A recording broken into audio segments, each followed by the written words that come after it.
let's try to make this video under 5 minutes. This topic, oh man, this topic, oh my gosh, it's like, oh my God, people think it's all about calories, fit your macros. We're gonna talk about how calories mostly don't matter when it comes to weight loss. Whoa, bold statement, bro. It's all about the calories, calories in, calories out. That's how I get good, so I stay lean and fit. But it's not. I'm gonna share with you at the end of this video the reason why calories in, calories out is completely and utterly irrelevant. It's one simple sentence that has been shown in research and that is so conveniently ignored by all the calorie dogmatic thinking individuals out there promoting just like completely outdated nonsense. Like if you're telling people that you just have to eat less calories and that's how you're gonna lose weight or lose fat or whatever, well, you're really doing a disservice to your clients, your followers, whatever, because calories in, calories out, like the whole eat less, exercise more movement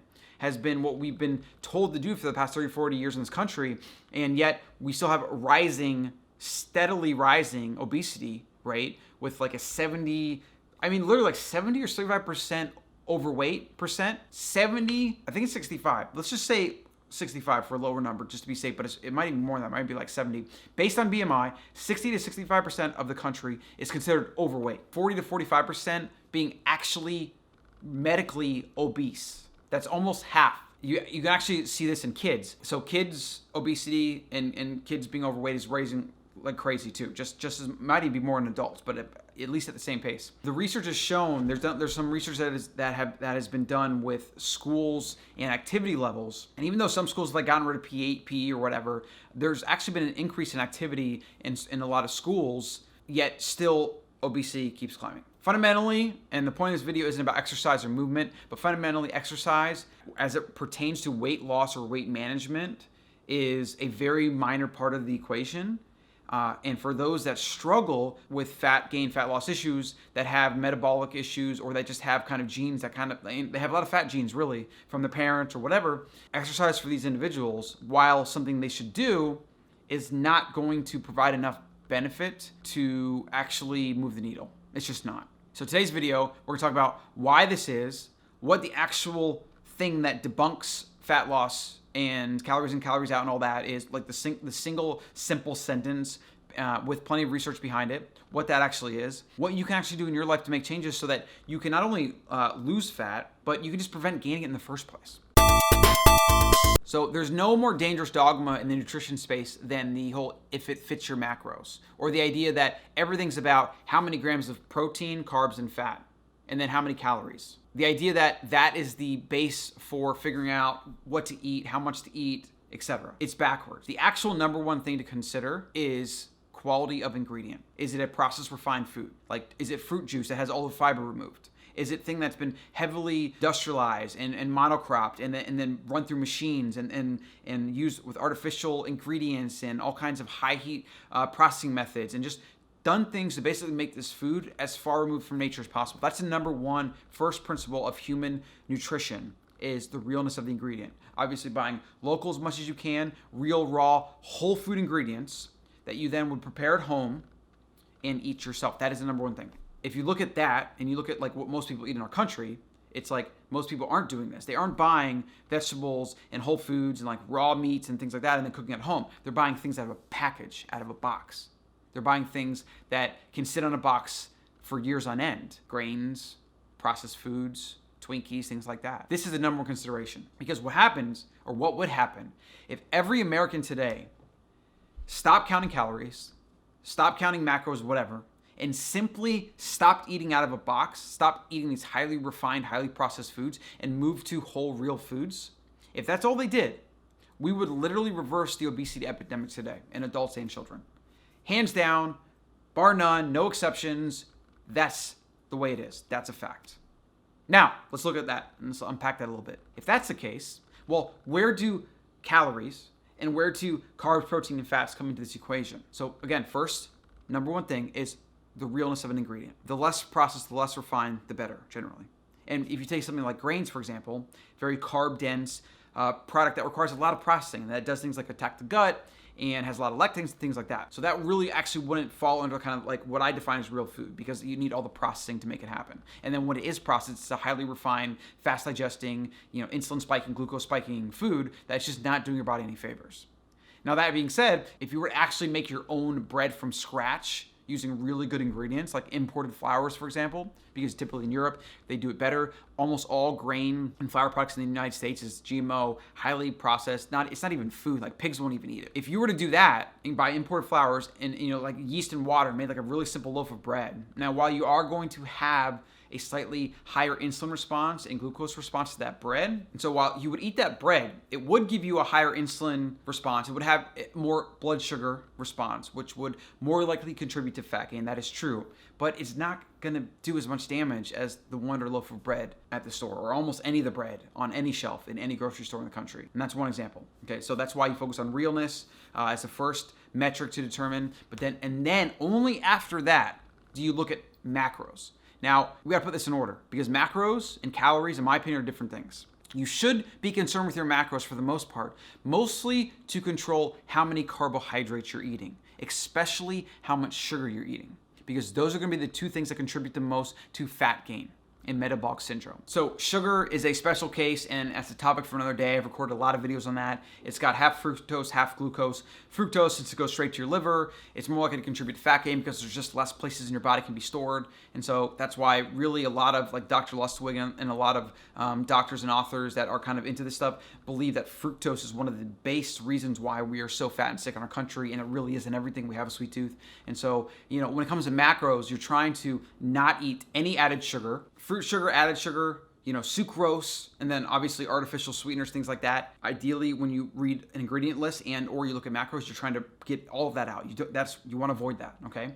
And then the next part is carbohydrate, net carbohydrate, especially white, highly refined, highly processed grains, even things like beans and lentils, things that have a lot of carbs, not a lot in the way of nutrition. These are things that are going to spike insulin and raise blood sugar, which are going to increase the likelihood that you store fat. So this is the problem where people get into this fuzzy area like, oh, you're saying beans are bad, but this, that, or what, like if something has a lot of carbohydrates, especially fast digesting carbohydrates, or like if you eat a little pile of rice or beans really quickly, right, it's going to spike things faster and more likely to contribute to fat gain. And when you this is where it really gets tricky, is when you add those carbs to other processed foods and seed oils and vegetable oils and sugar and things like that, you have this double whammy of metabolic derangement, which just contributes to fat gain and obesity. Now, the reason that Asians, for example, can eat a lot of rice and they don't have the same issues is because they're also not eating a lot of sugar, and they're not eating a lot of cereal grains. They're eating a lot of carbs, and they're fast digesting white carbs, but the rest of their diet is relatively clean. So it doesn't have the same effects as when you add that compounded with other things like you do in the standard American diet.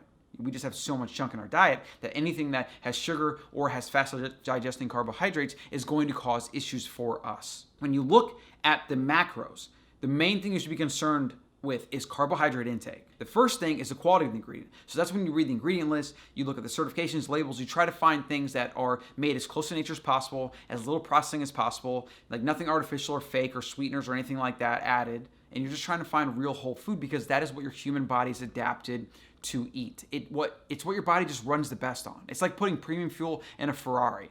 You would never put unleaded fuel, which is low quality fuel, into a Ferrari.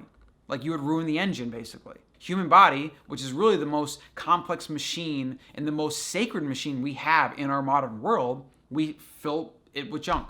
Alcohol, cigarettes, foods, junk food, ice cream, all this crap. Like, it's just amazing. We abuse the most valuable thing in our lives, which is our health. And it should be. And if it's not in your life, then you really need to think about it, because if you don't have health, you have nothing. No matter what you sacrifice for your long-term health, you will always regret doing so. Let's get to the final point. What is the one thing that basically dispels the calories in, calories out dogma? It's this. Ready for it? Metabolism is not static. Metabolism is not constant. You don't wake up every day and burn X amount of calories every single day. And that is what the entire calories in, calories out nonsense is based on. And I'll give you an example of very easy research to find that shows this. and then we'll talk about how you actually burn fat and lose weight. Okay, so if metabolism isn't static, then you can't rely on counting your calories and then hoping it's below some daily level, right? Because here's the thing, metabolism in a lot of cases will actually lower to meet intake. This is where there's a lot to talk about and I don't have time to get into it. But generally, when your body senses calories in the environment are scarce, which is what they've done in all the calorie restricted research. They did a lot of research in like the 30s and 40s, calorie restriction, and subjects, when they were severely calorie restricted, basically got cold, they shivered, they just laid around, they couldn't do anything. Why? Because the body was trying to preserve energy. Let's just think about that for a moment. If your body thinks it doesn't have access to calories in the environment because it's not eating, it's going to down-regulate metabolism. It's going to down-regulate expenditure. Just like when a business cuts employees because it's trying to either increase profit or reduce or sales are lagging, your body does the same thing. If it has less fuel, it slows down everything. Your brain, which consumes about some 20% of all your energy output, your organs, different things like that, your energy, you just become useless. You become like a limp noodle because you're not feeding your body calories. If calories in, calories out is based on what you eat being lower than some random, arbitrary daily maintenance level, well, that can't be accurate because this fluctuates. This is the daily maintenance level and this fluctuates. And that pretty much dispels all the calories in, calories out dogma. Now, that being said, if you're trying to lose weight and you structure eating less calories on over a period of time with high calories at times and doing things like maybe even a carb refeed while also using intermittent fasting to go periods of fat feeding and fasting, that is a viable way to lose weight. And then there's even research that will show you that you can even eat a reasonable amount of calories, but as long as you use something like intermittent fasting to balance the fasting and feeding, you can actually be at a maintenance or be above some arbitrary maintenance level and still burn fat. There's a lot of processes here. There's a lot of mechanisms here. It's not as simple as eat less, burn fat, or eat more and gain fat. Your body doesn't work that way. Your body's a complex machine. And there's a lot of different throttles and a lot of different sliders up and down that adjust what your body does in a given instance. And so that's the big thing I want you to take away from this video. Calories can matter. Sure, you shouldn't be eating 10,000 calories a day and expecting to lose weight. But you also shouldn't be thinking that you're going to calorie restrict and that's going to allow you to lose weight, because in a lot of instances, people that do severe calorie restriction, especially those you hear about, people I just drink a can of diet soda a day and I eat a few Twinkies or candy bars and that's my diet. People actually do things like this and they think they're going to lose weight because they're tricking their metabolic machinery and they're consuming a lot of fructose and artificial sweeteners and messing with their hormones. Their body just goes into lockdown. It doesn't release calories for various reasons. And same thing when you severely calorie restrict, even if you're eating a lot of food, your body tries to hold on to energy. It's a survival mechanism. It doesn't want to die, right? Just because you feed it less doesn't mean your body's like, oh, here you go. Here's all, I'm going to waste away muscles and organs and fat cells because you're eating less today. I'm just going to basically increase the risk that I die as an organism, that I just basically lay down and slowly die because you're eating less than your daily level. Some magic leprechaun in my head is saying, oh, we ate less than our daily allowable limit, so now we have to burn fat. And that's somehow an Indian. I don't know. It's just nonsense, okay? So I know I was going to hopefully make this video 5 minutes, but I need to drink some water, and the camera keeps shutting off.